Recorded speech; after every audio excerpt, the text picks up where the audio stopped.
Couple of component parts on the top cupboard. The first one being the black box, which is your Truma iNet box. What this means is you can buy a prepaid SIM card and put it into the top of the box. You can then download the free app onto your phone. You can then send a text from your phone to the box to turn your heating up, heating down, so on and so forth.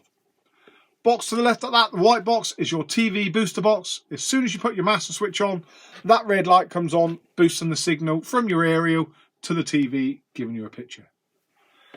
Underneath that, you've got your microwave. Please be aware, some people do get it wrong. You can only use your microwave when you're hooked up to the 230 power supply. Your big fridge freezer, power button on the left hand side. It will light up, do its own inboard check, and it will always go back to the last thing you were using.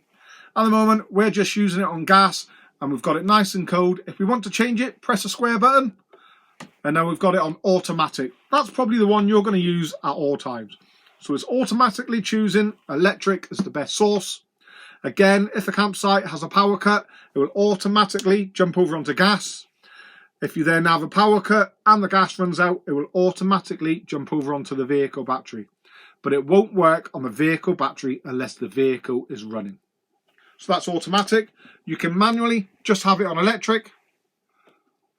As you've seen there, you can have it on gas, or like I spoke about, you can have it on the vehicle battery. If at any stage you look at it and it is flashing the way it is there now, with a number and a spanner on the right hand side, it's telling you there's a problem. What's the problem at the moment? It's on vehicle battery and the vehicle isn't running, so that's why it's flashing. If we started the vehicle now, it would go solid as if it was working properly. If we want to control our temperature inside the fridge, we just turn it down or turn it all the way up, depending how cold you want it inside there. To switch it back off, keep your finger on it until the display goes black. Just on the right hand side of that, a number of drawers. The only thing we need to worry about though, in the top one, on the back, you've got 3 or 4 grey valves. They're your gas isolation valves. You as a customer don't need to touch them. As long as you've got the appliances switched off on top, you don't need to touch it. It's more for the technicians.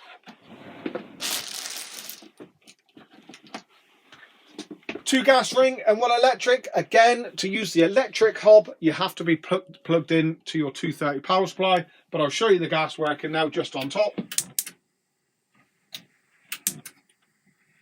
And I have tested the oven and grill. That's working fine as well. Above that, you've got your extractor fan. On the left hand side, you've got a nice little light for cooking. Switch it on, taking the smells out of the vehicle, through the cupboard, outside of the vehicle. When you're not using the appliances, you can shut it all down and you've got a nice working space within the kitchen area. Every window has got a blackout screen from the bottom and a fly screen from the top. Please be aware, newer windows, so it's safer, you have to press in the button to open the hatches. Moving on round into the bathroom kitchen area. Into the bathroom shower area, a nice shower area inside there. Point to note, to use it, you have to take out the wooden floor. Then you can get in, shut the doors behind you and have your shower.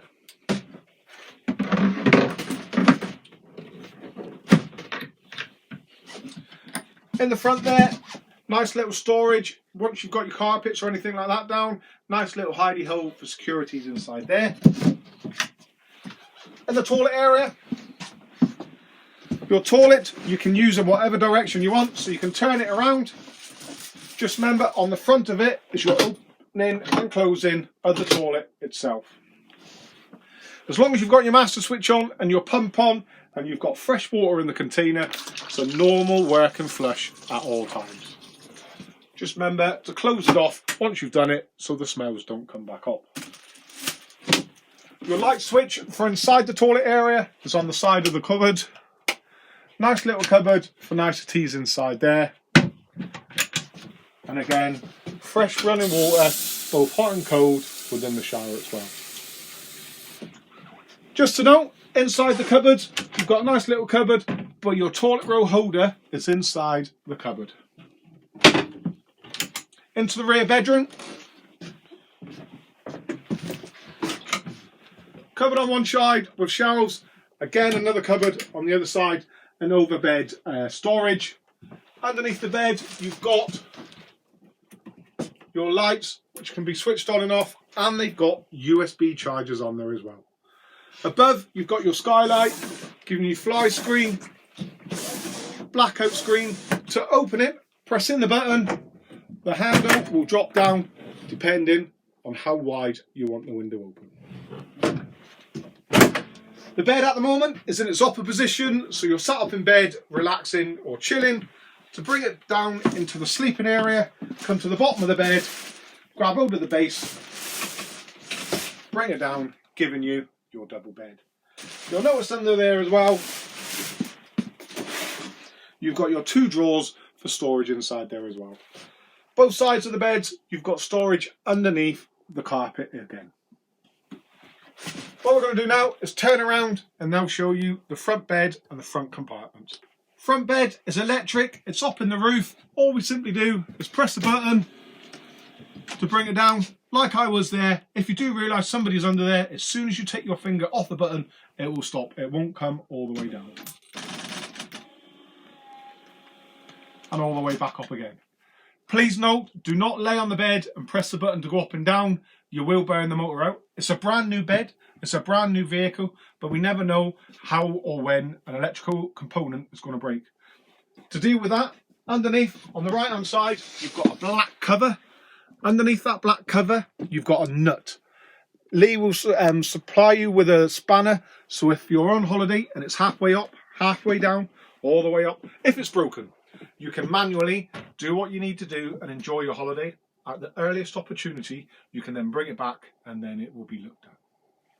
You've got your 2-person travelling seats, so you can carry an extra 2 people, so 4 people can travel within the vehicle.